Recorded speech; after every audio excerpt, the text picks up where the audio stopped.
In today's video, I'm going to teach you how to add dependencies on Asana, and it's as quick and easy as you could hope for. Whether you're new to Asana or just need a refresher on how to manage task dependencies, this guide is for you.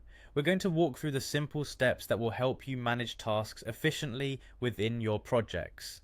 To get started, first, launch your web browser and head over to the Asana login page. Once you're there, enter your email address. It's important to ensure you're using the email associated with your Asana account to avoid any login issues. After you've entered your email, click on the continue button. This will take you to the next screen where you'll need to type in your password to proceed. If you're worried about security, it's always a good idea to use a password manager for convenience and safety. Now that you've logged into Asana, you'll find yourself on the home page. This is your central hub for all things related to your projects. Your next step is to navigate to the project containing the task you want to link with dependencies. Simply click on the project you're working with to open it up. Once you have your project open, locate the task you wish to add dependencies to.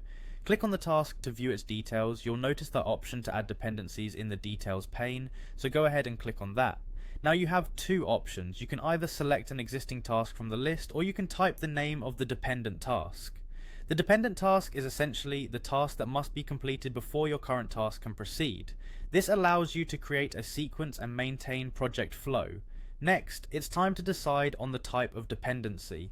Asana gives you the flexibility to define whether your current task is blocked by another task, or if it's the one blocking another task. This distinction is crucial in helping you track task priorities and manage your workflow effectively. If a task is blocked by another, it means it cannot start until the other task is complete.